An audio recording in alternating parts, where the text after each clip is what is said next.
ამ სახლის ისტორია იწყება 1913 წელს.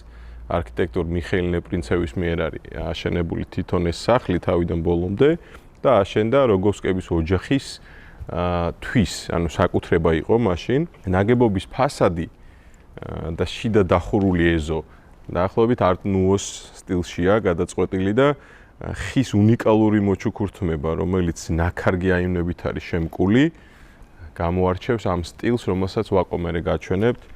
ეხლა თუ ვინ ცხოვრობდა ამ სახლში, პრინციპში შეგვიძლია უკვე ერთად გავიაროთ 1926-1944 წელი აქ არის ნიკო ლორთქიფანიძეს, ქართული მწერლის საცხოვრისი.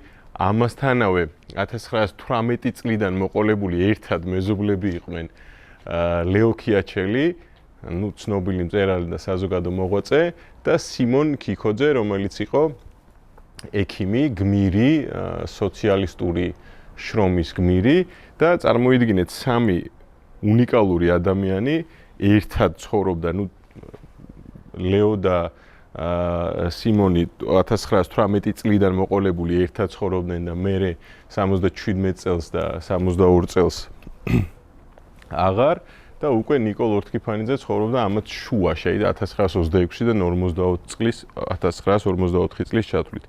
ესე იგი თვითონ ამ შენობას რეკონსტრუქცია ჩაუტარდა 2016 წელს, თავიდან ბოლომდე გამოიცვალა წყლის სისტემები, გამაგრდა საძირკველი, სახურავი გადაიხურა, ფასადი უკვე თვითონ მაცხოვრებლებმა თავისი ფინანსური რესურსით გაარემონტეს, დაახლოებით 50,000 ლარამდე დაჯდა ფასადის კეთილმოწყობა და ზუსტად ავთენტური იერსახე შეინარჩუნეს, რაც პრინციპში ძალიან საინტერესოა ეს ერთი და მეორე ძალიან საინტერესოა კიდე ვაკო ამ თავის კადრებით გაჩვენებთ შიდა ეზოს, სადაც ბატონი ლეოს თავის ხელითა აქ დაფნის ხე და კაკლის თუ სწორად მახსოვს ხე და დღემდე ყვავის და დღემდე ძალიან ესეთ საინტერესო აურას ტოვებს თვითონ ეს სახლი თავისი ეზოთი. აქვე არის აკადემია მუსიკალური და რაღაცა დაბალ ტონალობაში ისმოდა მუსიკის ჰანგები, პიანინო, როიალი, საქსოფონი ნაკლებად, მაგრამ ეგეთი ჰანგები აი ამ სიტუაციას რო უხდება. თვითონ ამ სახლს აქვს ორი შესასვლელი, პრინციპში აქედან ცენტრალური სადარბაზოა, თუმცა თვითონ ბინას აქვს ძალიან საინტერესო პატარა ქუჩაზე გასასვლელი და იქ რა ხდება, იმას ცალკე გეტყვით.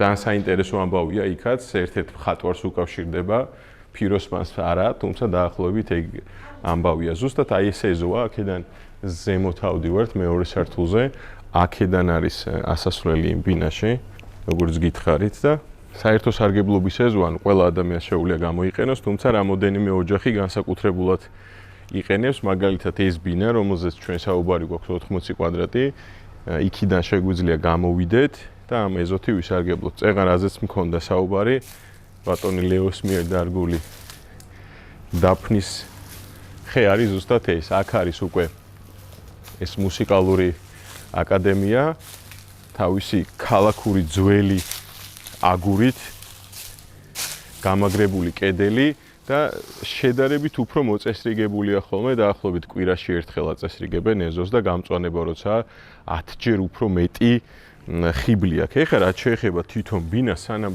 ბინის აღწერაზე გადავიდოდეთ, ორი სიტყვით მინდა შევეხო თვითონ ღირებულებას. ეს ბინა იყიდება $280,000.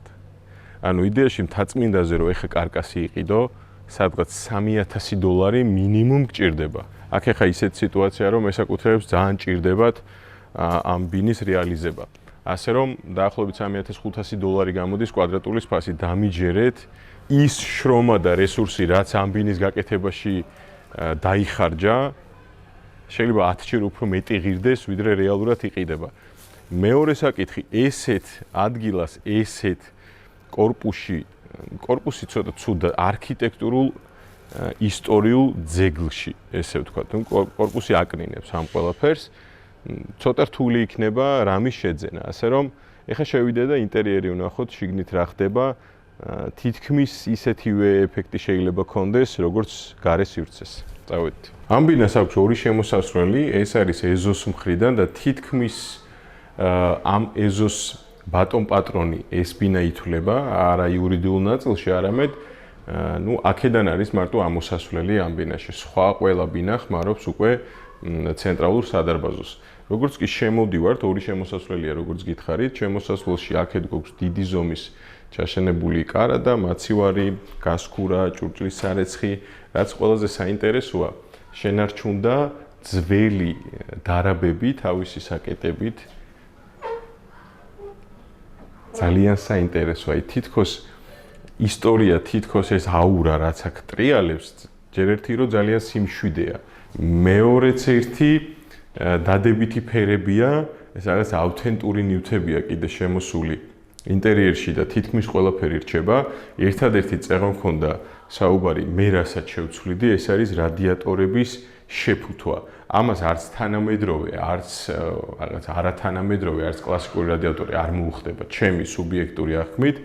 უბრალოდ ესეთივე ხის ფაქტურის, თეთრი ფაქტურის მქონე შეფუთვით დააკვდებოდა ჟარგონი რომ ვიხმაროთ აქაურობას. აქეთ გვაქვს 4 ადამიანზე გათვლილი მაგი და ამ ეტაპზე თუმცა იშლება და საკმაოდ ფუნქციურია, რაც შეეხება ამ სკამებს და მისაღებშიც არის სპეციალურად საფრანგეთიდან არის ჩამოტანილი, რესტავრირებულია.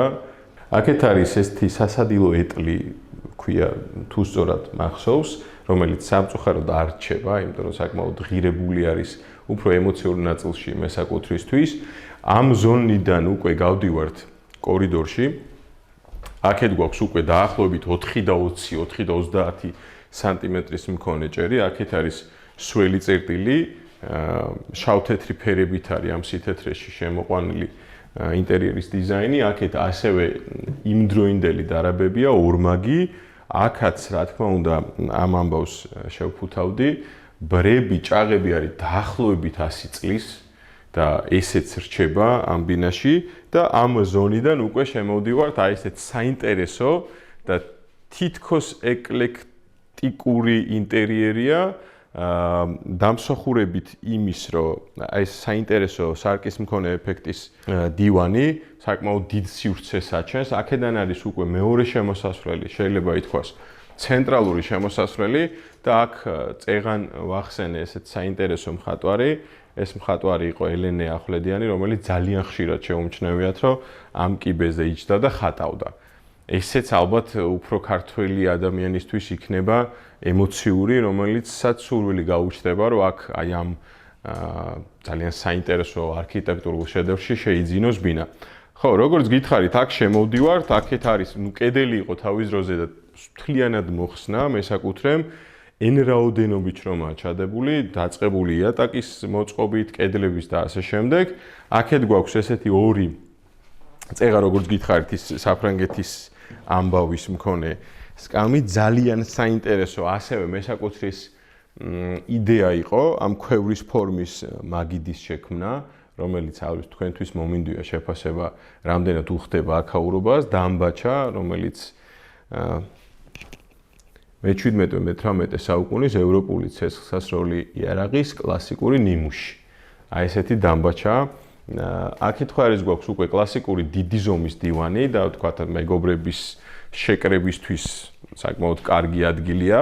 ასევე ესეც საინტერესო არის, თიხისგან არის შექმნილი და ესეცაც ვერ ნახავთ სხვაგან, ამ ბინისთვის შეიქმნა და დამზადდა, ზედაპირია, ყავისთვის გამოდგება, ჟურნალების მაგიდისთვის. ძალიან საინტერესო მონუმენტი, რომელიცაც ვაკო გაჩვენებთ. ესეც ალბათ ძალიან უხდება აქაურობას. საინტერესო ნივთებია, რომელიც საერთო ჯამში ამ აურას და ამ სილამაზეს ქმნის. აი ეს სკამი, მაგალითად, რომელიც საუკუნეზე მეტი ხნის არის, რომელსაც ასევე ჩაუტარდა რესტავრაცია.